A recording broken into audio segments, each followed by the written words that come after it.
मित्रांनो, सर्वांना श्री स्वामी समर्थ। तर मित्रांनो, माझ्याकडे हळदी कुंकू आहे उद्याच्या दिवशी। तर मी संपूर्ण ही हळदी कुंकूची तयारी करत आहे। हातांना मेहंदी वगैरे, गजरा वगैरे। तर मी मेकअप कसा करणार, कोणती साडी घालणार आहे, तुमच्यापर्यंत व्हिडिओ येऊन जाईल। आणि बुऱ्हाणपूरला पण मला जायचं आहे, तर बुऱ्हाणपूरला गिफ्ट टाकलेले मी ऑर्डरने, तर गिफ्ट पण छान दिलेले सर्वांना, तर ते पण मी तुम्हाला दाखवेल। तर मित्रांनो, जरुरी नाही आहे की गिफ्टच पाहिजे। खरं तर म्हटलं तर हळदी कुंकू हे सर्वात आपलं सौभाग्याचं लेणं आहे। आपल्या कपाळी हळदी कुंकू पण लावला, भेट वस्तू नाही पण दिली तरी पण चालेल, कारण की कुंकू हा सर्वात महत्त्वाचा अनमोल आपल्यासाठी खूप आहे।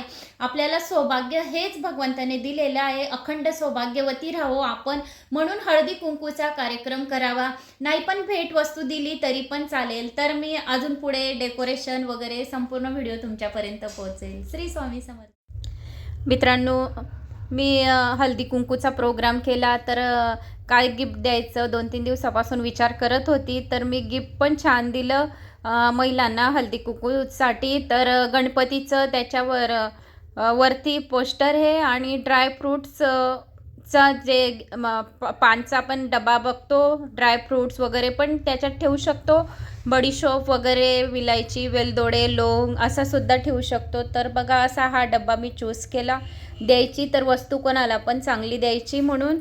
तर अशी वस्तू मग मीने केली। मग त्यानंतर कसे डेकोरेशन केले मी घराचे तुम्ही बघू शकतात, म्हणून व्हिडिओ जसे पाहिजे तसे तुमच्यापर्यंत पोहोचवले नाही, कारण की मी पण म्हणजे 200 महिलांना सांगितलेलं होतं हळदी कुंकुमसाठी, परिचय कॉन्टॅक्ट जास्त होता। तर माझे दिराणे वगैरे संपूर्ण डेकोरेशनला आलेले आहेत, तर ह्या माझ्या दिराण्याच आहेत। तर कसं डेकोरेशन केलं, छान केलं त्यांनी, खूप हेल्प केली मला आणि खूप छान घराची सजावट पण मस्त केली।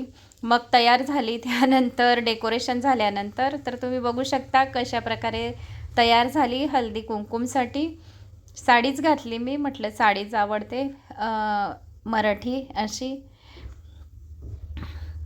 मग बांगड्या वगैरे त्याच्यावर सेट वगैरे केला चांगला, की महिला येतील सर्व हळदी कुंकूला तर बरं वाटतं असं, म्हणून छोटासा ब्लॉग तुमच्यासमोर मी शेअर करत आहे।